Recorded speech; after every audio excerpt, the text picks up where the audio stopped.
इस वक्त हमारे सामने लखनऊ से सांसद कौशल किशोर जी हैं। कौशल किशोर एक वो शख्सियत, जाति धर्म से हटकर, जानकारी हमें मिली है कि जब इनके यहाँ जब अपनी बैठक में बैठते हैं, ना धर्म, ना जात, ना कोई पद, ना कोई शख्सियत की पहचान, केवल सांसद के दर पे पहुंचता है।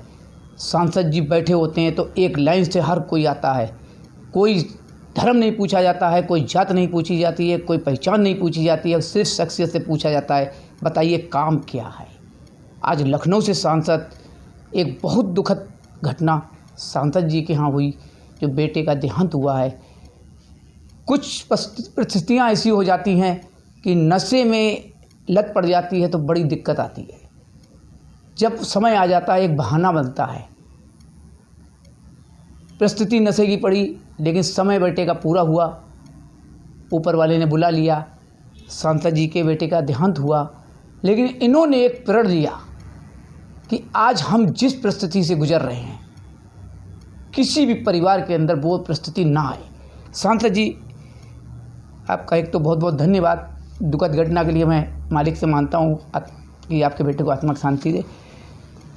क्या बेटे की उम्र कितनी थी? आज जो आपने एक बीड़ा उठाया, क्या परेशानी आई है? थोड़ा सा दुखद ज़रूर है, लेकिन सच्चाई आम जनता के सामने जाएगी जब ही उजागर होगी। सर, मेरा बेटा आकाश किशोर, घर में उसे जेबी कहते थे जी। 28 साल की उम्र थी। 2 साल का बेटा है उसके। 25 वर्ष की उसकी पत्नी है, हम काम किए हुए हैं। और नशे की लत की वजह से जो चोरी छिपे करता था, उसका लीवर डैमेज हो गया जी। और अचानक बात करते करते अपनी पत्नी और अपने भाइयों से बात करते करते विगत 19 अक्टूबर 2020 को जी। उसने आंखें बंद कर ली। तो नशे से जो उसके शरीर के अंग बेकार हुए, जिसको वो समझ नहीं पाया, कंट्रोल नहीं कर पाया। लाख उपाय हम लोगों के द्वारा करने पर भी और इलाज कराने पर भी, और अंत उसका जो है ये हुआ कि दुनिया छोड़ करके वो चला गया जी। उस बात से ही हम लोग आहत हुए हैं। और तब हमने उसकी चिता में आग लगाते समय हमारे दिमाग में बात आई जी। कि आखिर किसी ने तो पहली बार उसे पिलाया होगा, बिल्कुल। अपने आप तो नशा नहीं शुरू किया जी होगा। जी, बिल्कुल बिल्कुल, बहुत बढ़िया। तो उसकी मौत का पहला जिम्मेदार व्यक्ति वो है जिसने नशा उसको शुरू कराया। जी। और वो भी आदमी जिम्मेदार है जो आखिरी में भी उसको नशा कराने का काम किया। बिल्कुल बिल्कुल। क्योंकि डॉक्टर ने मना कर रखा था कि नशा न करना, करोगे तो ये जहर है। तो एक लड़का मेरा 28 साल की उम्र में नशे की वजह से ख़त्म हो गया। नशा एक ऐसी चीज़ है जो कोई भी व्यक्ति हो जी। उसके जीवन को कम करती है, ज़िंदगी को कम करता है। अगर कोई व्यक्ति नशा ना करे तो 100 साल से ज़्यादा जी सकता है। नशा करेगा तो उसकी उम्र 60-65 साल से ज़्यादा नहीं जाएगी, 70 साल से ज़्यादा नहीं जाएगी।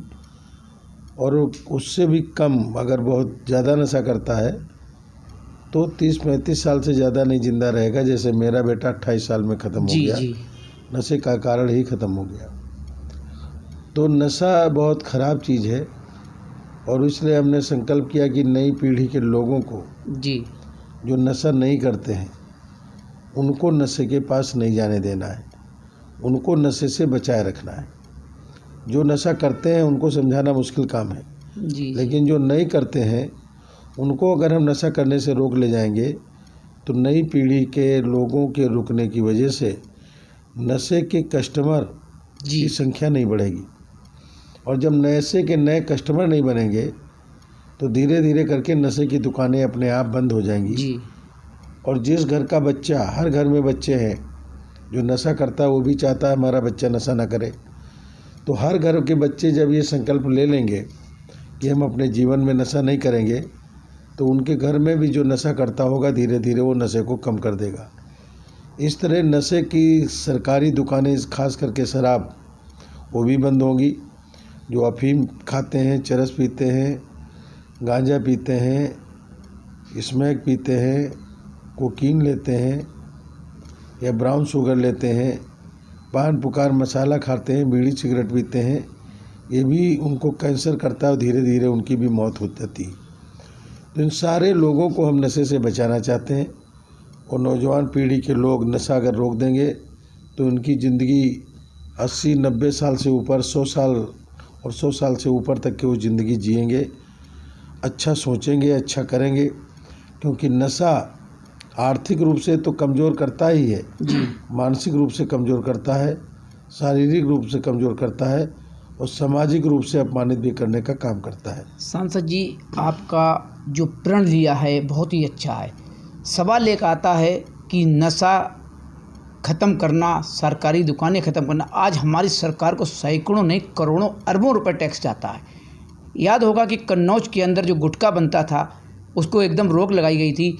आज गुटखा अलग कर दिया गया है, तम्बाकू अलग कर दी गई है, संख्या 2 रुपये से 5 रुपये कर दी गई है। इस तरीके से सरकार पहल करती है, जैसे कि हमारे बिहार के अंदर दारू बंद करी गई, हर जगह करी गई। अगर सरकार कंपनी बंद करेगी तो कहीं ना कहीं कुछ हद तक नहीं तो 50% तक नशा बिल्कुल समाप्त हो जाएगा। क्या कहेंगे इस पे?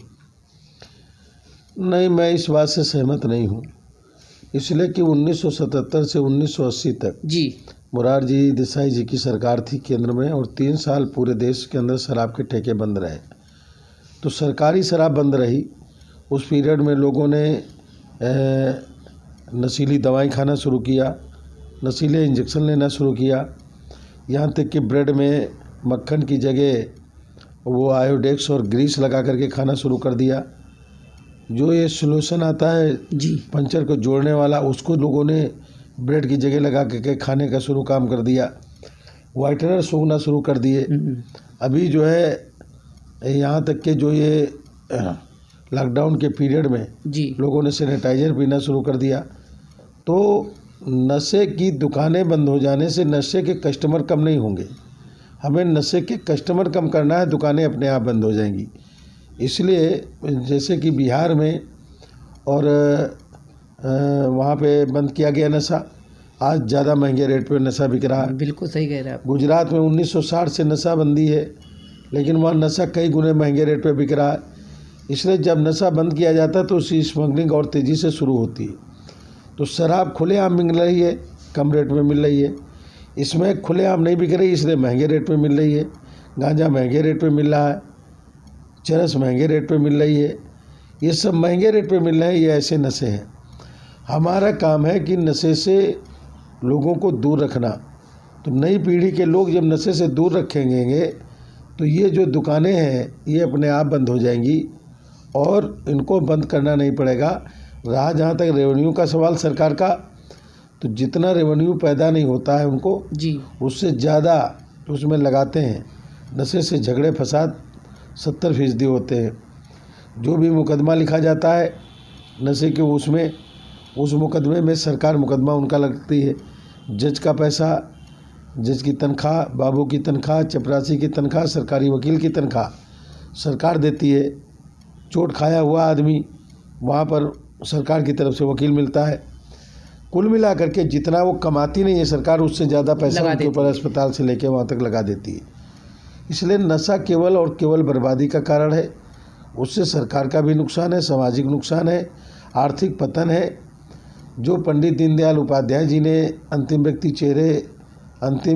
व्यक्ति का उदय, डॉक्टर राम मनोहर लोहिया जी ने जो अंतिम व्यक्ति के चेहरे पे मुस्कान, और डॉक्टर अम्बेडकर ने जो सोशल बीन जात बीन समाज की स्थापना, बुद्ध भगवान ने जो कहा था कि जीवों पर दया करो, या ईश्वर अल्लाह जो भी है वो सब नशे के खिलाफ थे। बिल्कुल। और उन्होंने अपने जीवन में नशा नहीं किया।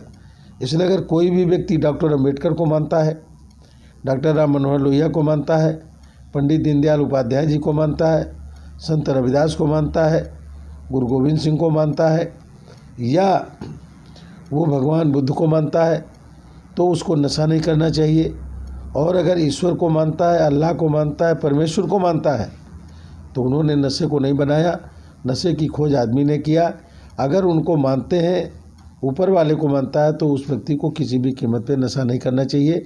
नशा करने का मतलब है ईश्वर और अल्लाह का अपमान करना, गॉड का और परमेश्वर का अपमान करना और जिनके हम अनुयायी हैं उनका भी अपमान करना है। इसलिए नशे से दूर रहना चाहिए और नई पीढ़ी को हमको नशे से दूर रखना है ताकि दूसरों की ज़िंदगी बचे, मेरे बेटे की तरह दूसरे की मौत ना हो। बहुत ही अच्छा जवाब दिया सांसद जी ने कि दुकानें खुद ब खुद बंद हो जाएंगी जब ग्राहक कस्टमर नहीं पहुंचेगा। नई पीढ़ी को बचाने का एक बहुत बड़ा प्रण, जो नई पीढ़ी बचेगी धीरे धीरे कम होगा। अब हकीकत बात यह है कि नशा अगर शराब की दुकानें बंद होती हैं या कोई और होती है तो अभी बताया कि मक्खन की जगह जो बम वगैरह होती है वो खाया जाता है। आंखों देखा है हकीकत में जो खांसी की दवाई आती है वो पूरी पूरी शीशी पी लेते हैं, केवल एक नशा इतना वो हो जाता है। लेकिन सांसद जी के परिवार के अंदर जो दुखद घटना हुई वो एक प्रण जो उन्होंने लिया कि किसी के दूसरे के घर के अंदर एक नशा के कारण तो कम से कम मौत ना हो। इस बात का प्रण हर धर्म का, ना वो कोई भगवान, ईश्वर, अल्लाह, किसी भी धर्म में ये नहीं है कि नशा करें। अगर उनको मानते हैं तो सांसद जी ने साफ कहा है तो एक प्रण घर के अंदर लिया जाए कि मेरा बेटा या हम खुद इस चीज़ से दूर कहें। अगर मानते हैं तो धीरे धीरे समझते हैं। और मैं यही सबसे चैनल के माध्यम से कहना चाहूँगा कि सांसद जी की जो योजना है, जो इन्होंने पहल शुरू की, हर कोई जुड़े।